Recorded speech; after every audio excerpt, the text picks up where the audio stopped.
दोस्तों, आज की कहानी है। माँ जी, मेरी कोई अहमियत नहीं है, इसलिए मैं जा रही हूँ मायके। दोस्तों, कहानी शुरू करने से पहले अगर आपने हमारे चैनल को अभी तक सब्सक्राइब नहीं किया हो तो कर लीजिए, ताकि आपके पास पहुँच सके हर नया वीडियो। अनुपमा आज एकदम से बिफर पड़ी पति और बेटे पर। आखिर तुम लोगों ने मुझे समझ क्या रखा है? घर की फुल टाइम नौकरानी हो, सबकी जरूरतों का ख्याल रखने वाली आया, या बस घर में सबको सब चीजें समय से उपलब्ध कराने वाली एक नौकर? उसके मन में जो आ रहा था बस बोले जा रही थी, मैं ही सबका बस ख्याल रखूं। कोई मेरा भी कुछ ख्याल रखता है? इस घर में मेरी भी कोई अहमियत है कि नहीं?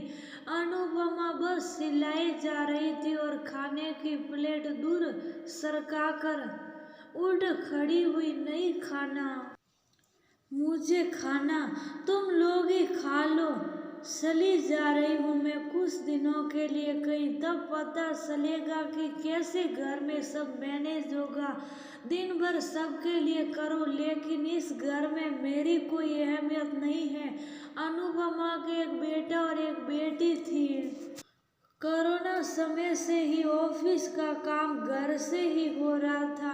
बेटी अभी कुछ समय पहले ही ऑफिस खुलने की वजह से दिल्ली गई है। बेटी थोड़ा बहुत काम में हाथ बटा देती थी, लेकिन अब अनुपमा बिल्कुल अकेली पड़ गई है। सुबह से बेटे का चाय नाश्ता, फिर पति महोदय का। इस बीच कभी दूध वाला आ रहा है तो कभी सब्जी वाला आ रहा है, या कोई कोरियर आ रही है।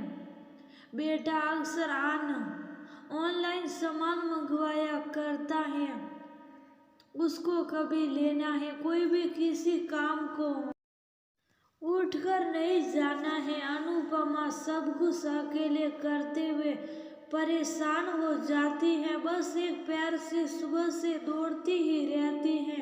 बाजार से क्या मंगवाना है उसके लिए भी काफी बार कहो तब जाकर आ पाता है। किसी को भी कोई काम से मतलब नहीं रहता है।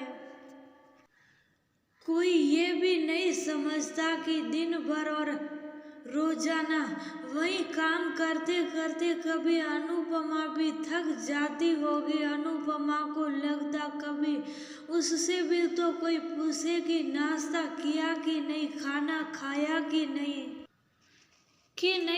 तुम्हारे लिए खाना कम तो नहीं पड़ गया, सब्जी है कि नहीं, तुम्हारे लिए सबकी जरूरतें पूरी करते करते थक गई थी।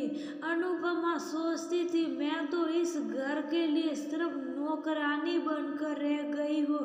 यदि गर्मी है तो सबको एसी में बैठकर खाना है, और सर्दी है तो हीटर के सामने बैठकर खाना है। कुछ स्पेशल बन गया या पकोड़े वगैरह कुछ बन गए तो सब खा पी कर बैठ गए। कोई पूछता भी नहीं कि लाओ देख ले उसके लिए बसा है कि नहीं, या अकेले बैठ कर खा रही है तो कोई कंपनी दे दे, कुछ नहीं। आज अनुपमा को थोड़ी थकान सी हो रही थी। रात का खाना थोड़ा जल्दी करके आराम करूं, लेकिन सबको उसी समय खाना है जब खाते हैं, पहले नहीं खा सकते। हम तो अभी नहीं खाएंगे भाई, बाद में खाएंगे। वो झुंझला रही थी कि बार बार आवाजें देने के बाद भी कोई खाना खाने नहीं आ रहा था। फिलहाल किसी तरह बेटा और पति खाने की टेबल पर बैठे। बेटा आज आइसक्रीम ले आया था, तो खाना खाने के बाद अनुपमा आइसक्रीम निकालने लगी कि चलो ये भी काम निपटा लो तो आराम करे, लेकिन पति महोदय कहने लगे, नहीं नहीं, अभी मुझे आइसक्रीम नहीं खानी, आधे घंटे बाद खाऊंगा। अनुपमा बोली, अरे अब निकाल ही रही हूँ तो सब लोग खा लो, क्या बार बार वही काम। करेंगे क्या। तो तेज में आकर पतिदेव कहने लगे, अभी ही निकाल कर रख दो, मेरी भी आइसक्रीम पिघल जाएगी तो पानी जैसा उसको पी जाऊंगा। इस बात पर अनुपमा को बहुत गुस्सा है और वो बिफर पड़ी कि सबको बस अपनी अपनी पड़ी है, मेरी तो किसी को परवाह भी नहीं है। अभी एक हफ्ते पहले मुझको बुखार आ गया था तो मैंने कहा खाना बनाने का मन नहीं हो रहा है, कुछ खिचड़ी वगैरह बना दे। तो पतिदेव बोले, अरे खाना बना कर रख दो फिर आराम कर लो। 7 दिन तक मैंने खाना नहीं खाया लेकिन काम बराबर करती रही, कोई एक कप चाय को भी नहीं पूछा। ठीक है, जब मेरी कोई अहमियत नहीं है, नहीं किसी को मेरी चिंता है तो मैं जा रही हूँ कुछ दिनों के लिए अपने भाई के घर। मेरे न होने पर पता लगेगा कि सब कुछ कैसे होता है। अनुपमा उब गई थी घर के कामों से और घर वालों के रवैये से। ये सच भी है कि जिसके लिए आप हर वक्त हाजिर रहो वो आपकी कीमत कभी नहीं समझेगा। सबको सबक सिखाने के लिए अनुपमा ने एक हफ्ते को जाने का मन बना ही लिया।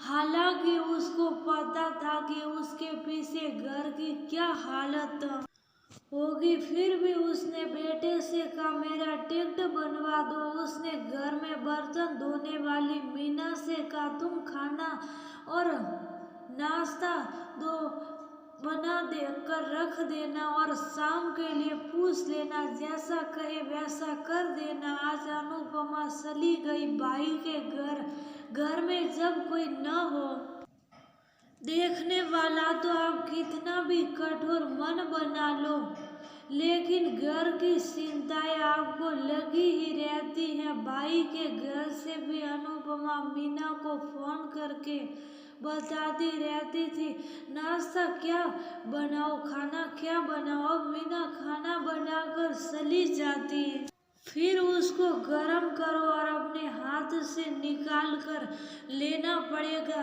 सलाद काटो, बर्तन वगैरह हटाओ, अपना हाथ पैर तो चलाना ही पड़ेगा ना। एक हफ्ते बाद जब भाई के घर से अनुपमा लौटी तो घर पत्र है बेस फैला हुआ था। सब कुछ समेट कर एक सा करने में 2-3 दिन निकल गए लेकिन एक हफ्ते में हल्का सा बदलाव तो नजर आया कि बिना बुलाए खाने की टेबल पर आ जाते। आज जब बेटे ने कहा, मम्मी तुम भी खाना खा लो, लाओ 2 पराठे गरम सेक दे तुम्हारे लिए, तो अनुपमा की आंखें भर आई। जिनकी बरसों से जो आदत पड़ गई है उसको तो आप नहीं बदल सकती, लेकिन कभी कभी ही सही यदि कोई थोड़ा सा भी आपको समझता है तो कितना अच्छा लगता है कि जिस घर को मैं दिन रात देखती हूँ उस घर में मेरी भी कुछ अहमियत है।